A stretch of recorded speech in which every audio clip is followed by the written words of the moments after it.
5 seconds to go.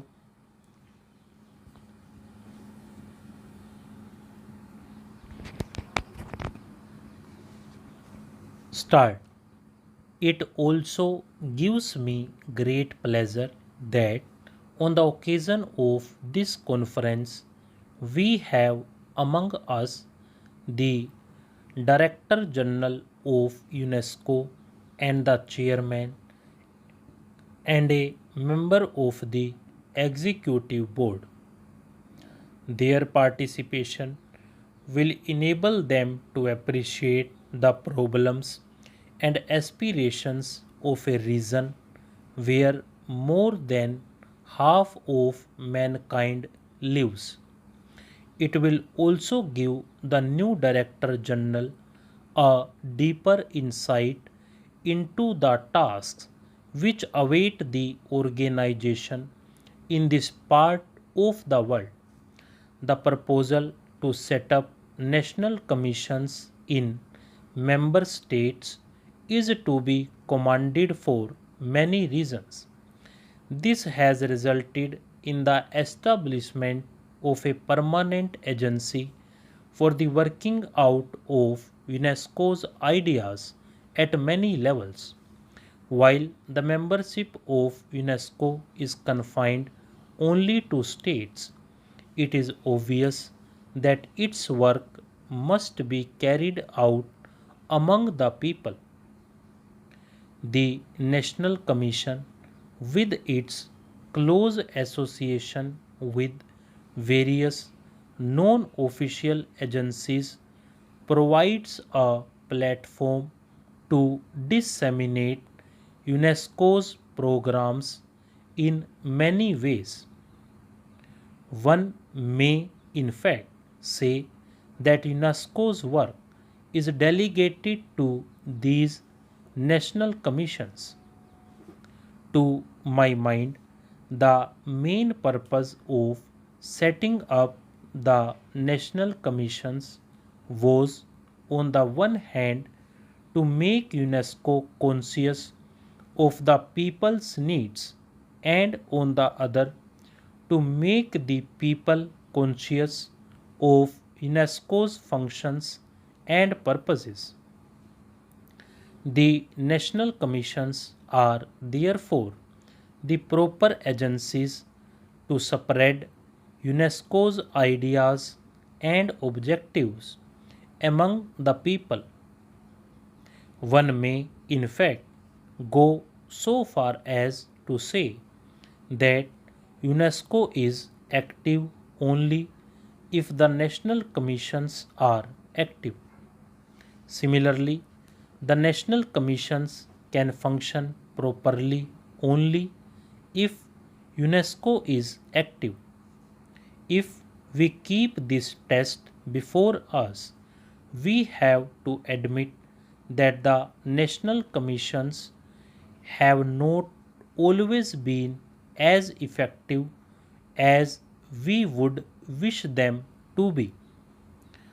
I am not referring to the United States or some of the European countries, for I have no direct knowledge of the activities of the national commissions in these areas.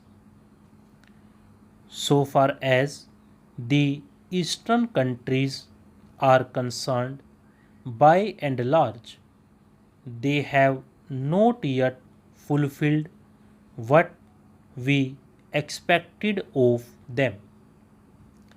The commissions have been set up, offices opened, and staff employed, but they have not yet made their influence felt in their own countries, nor have they reflected adequately their points of view in framing UNESCO's general program. This is the feeling I have in respect of the Indian National Commission, though our foreign friends may think otherwise. It is therefore necessary for us to devise methods by which national commissions may be activized.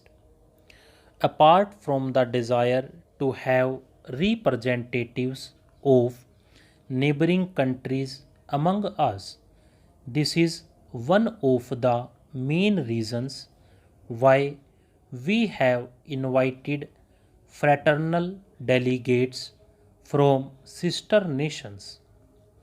It is our purpose and hope that their association may create an opportunity where representatives of the Asian and African national commissions may meet and consider why more progress was not achieved.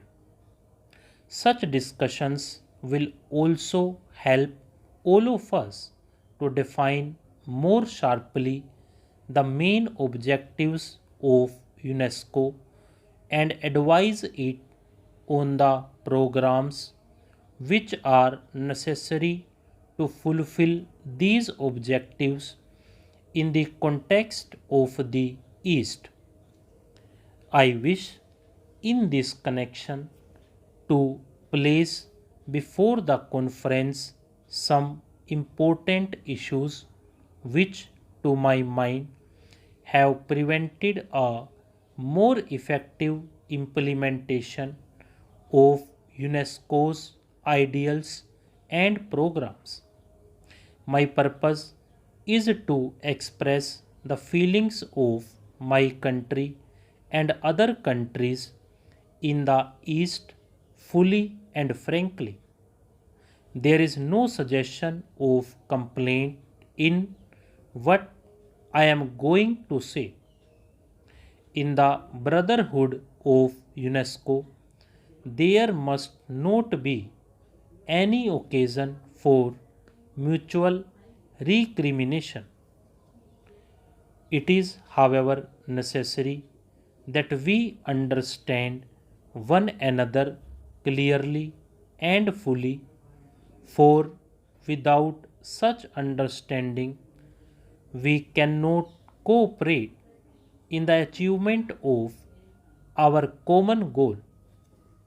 The first thing I want to say is that there is a feeling throughout the East that the UN and its specialized agencies have not yet given to the East the attention which it can rightfully claim.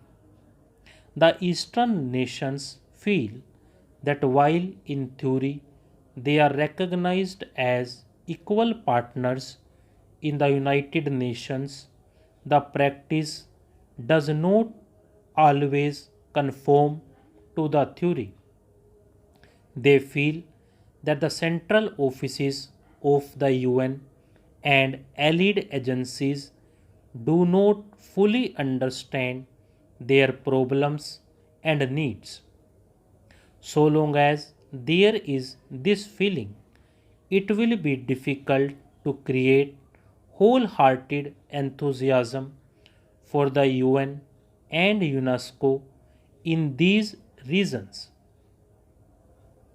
One of the reasons for such a feeling in the East is its recollections of the attitude which developed in the West in the 18th century. Two things happened simultaneously in that period. On the one hand, the eastern countries reached the lowest depths of depression, and on the other, a new impulse to progress and advancement swept throughout Europe and America. The inevitable result of these developments was that the Western nations divided the world into two categories. There was, on one side, the free and superior world of the Western peoples, and on the other, the world of inferior and subject nations in Asia and Africa of the world.